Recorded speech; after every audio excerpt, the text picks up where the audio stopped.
Olá, pessoal, tudo bem? Conversando sobre tutela provisória. Para entender tutela provisória, nós temos que entender que a tutela jurisdicional é a análise e a concessão pelo Poder Judiciário do direito que é buscado pelo autor, pelo réu. E como é que o Poder Judiciário, ou seja, o Estado, o juiz, outorga esse direito? Ele faz isso através da sentença, através da decisão judicial. Então, a tutela jurisdicional, ela vai ser outorgada ao interessado, aos interessados, através da decisão judicial, sentença, acórdão, enfim. Portanto, após análise de fatos, provas e direito, portanto, após o curso de todo o procedimento, seja no processo comum, seja no procedimento comum, melhor, seja nos procedimentos especiais. O que ocorre quando a gente fala de procedimento comum?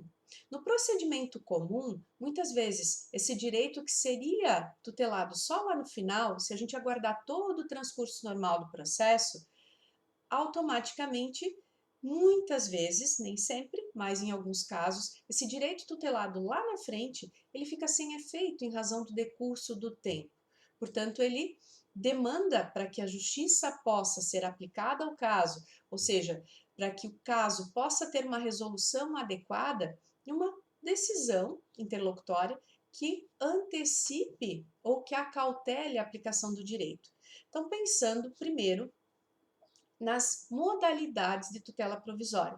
A tutela provisória é um tema que no CPC é regulamentado do artigo 294 até o artigo 311. E nesses dispositivos legais nós temos duas modalidades, a tutela de urgência e a tutela de evidência.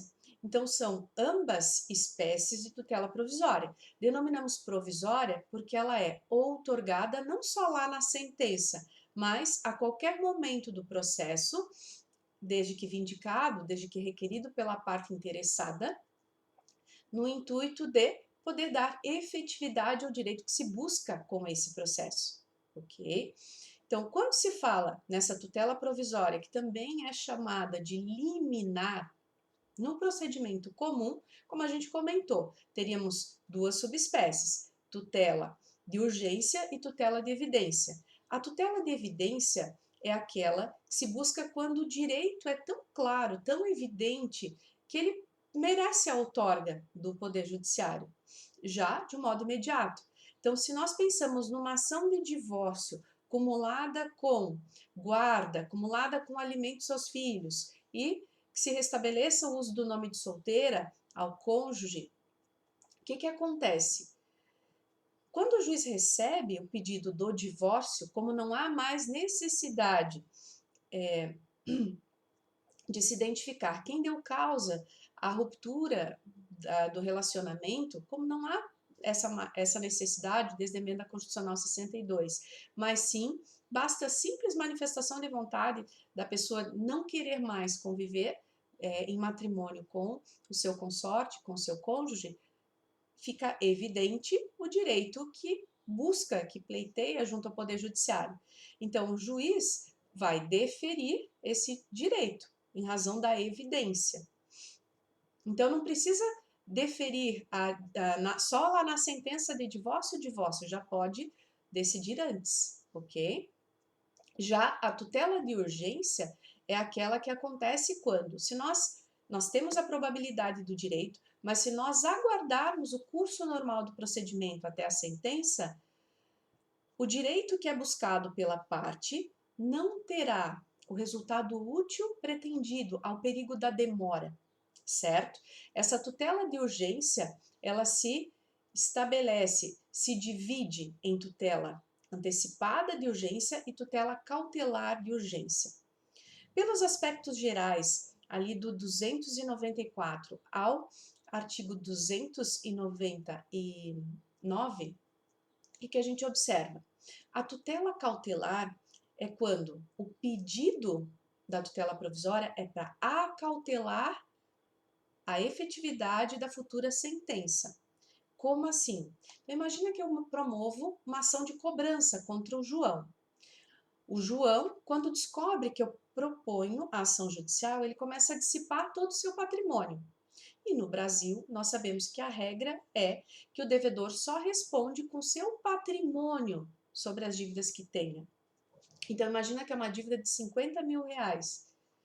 Essa dívida, ela, além dela, caso julgada procedente a ação de cobrança que eu proponho, ela vai gerar, além das custas, honorários de sucumbência, pode gerar também despesas processuais. Então, qual é o pedido de tutela de urgência cautelar se eu descubro que o requerido está se dissipando, está se desfazendo melhor, está dissipando, está se desfazendo de todo o seu patrimônio?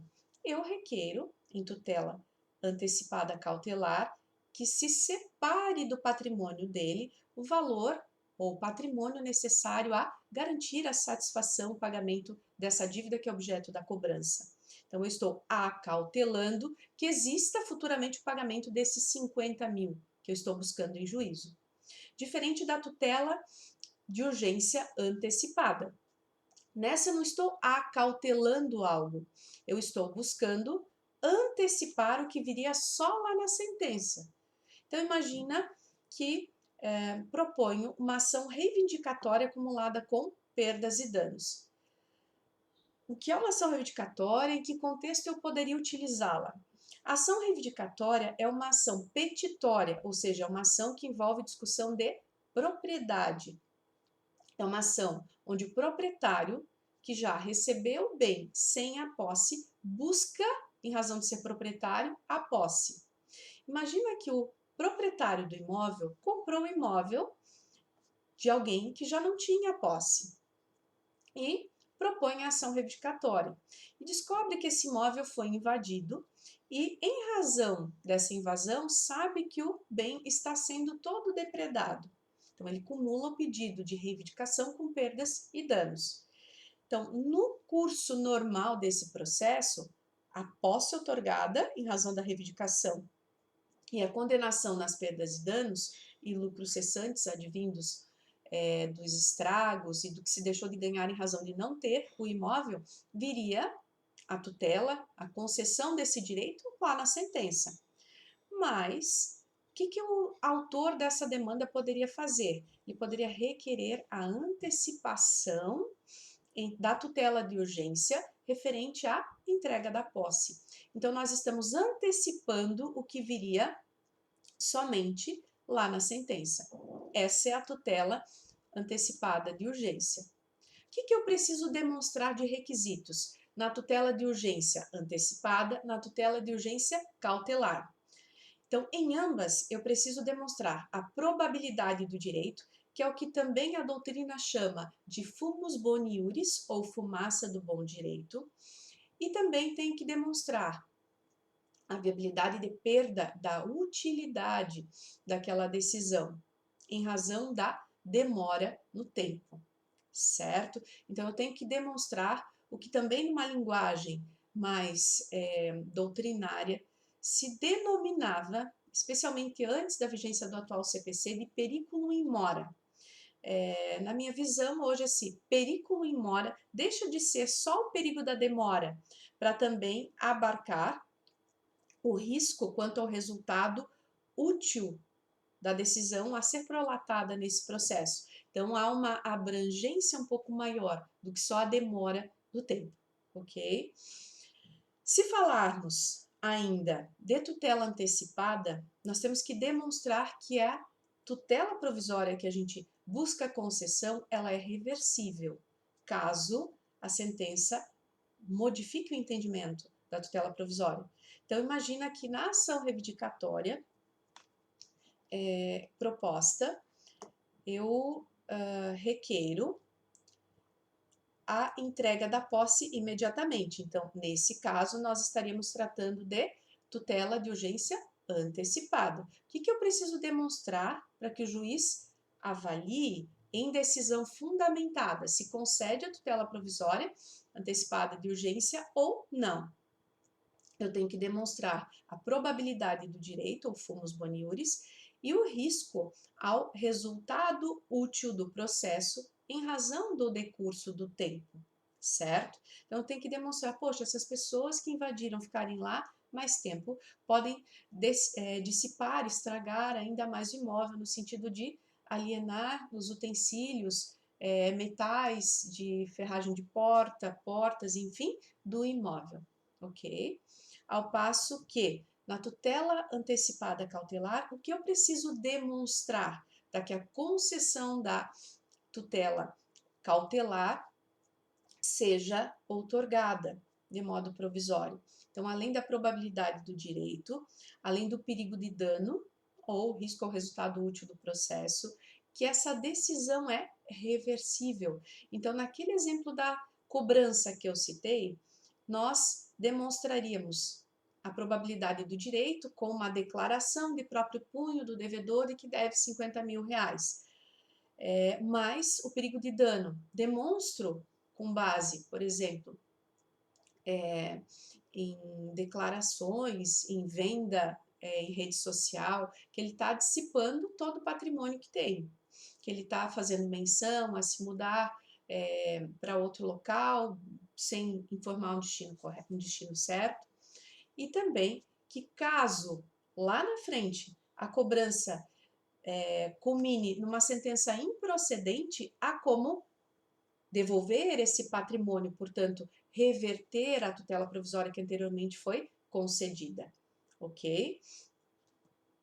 Aqui tem mais um detalhe, além da decisão, que tem que ser clara, precisa e fundamentada pelo juiz na tutela provisória, seja a tutela de urgência cautelar, seja a tutela de urgência antecipada, é importante dizer que esse pedido, ele é endereçado, seja em caráter incidental, seja em caráter antecipado, para o mesmo juiz que tem competência para avaliar a tutela jurisdicional definitiva, certo? Com base no 299 do CPC. E aqui também tem outro detalhe importante. Então, às vezes, o entendimento do advogado que representa o autor, que requer uma tutela provisória de urgência, não é o mesmo do magistrado. Então, imagina que há um pedido de tutela provisória de urgência cautelar, e o magistrado entende que seria caso de tutela provisória de urgência antecipada. Existe, de modo uníssono, na doutrina e na jurisprudência, o entendimento de que há fungibilidade entre tutela cautelar e tutela antecipada. Então, o magistrado, ele recebe um pelo outro, certo? Até porque os requisitos que a gente observa ali no CPC, especificamente no artigo 300, eles são os mesmos. A única diferença é que na antecipada há necessidade da reversibilidade, ok? Seguindo, a decisão provisória que a gente busca, ela busca, portanto, ser outorgada antes da sentença, em liminar. Essa liminar, ela pode ser deferida ou indeferida somente após a ouvida do réu, certo? Seguindo o princípio do contraditório e evitando o princípio da vedação da decisão surpresa. Contudo, o artigo 9º do Código de Processo Civil estabelece que, nos casos de tutela cautelar e tutela antecipada, não há prejuízo a esse princípio, denominado princípio da vedação da decisão surpresa, e nem ao princípio do contraditório, caso deferido em tutela cautelar ou antecipada, sem a ouvida do réu, certo? Então, o réu é ouvido só depois da concessão ou não no deciso. Esse pedido de liminar sem ouvida do réu, nós chamamos de tutela de urgência inaudita altera pars, sem a ouvida da parte contrária, certo? Então, pessoal, sobre os aspectos gerais, seriam essas as considerações por hoje. Nos vemos no próximo vídeo. Um abraço, até o próximo.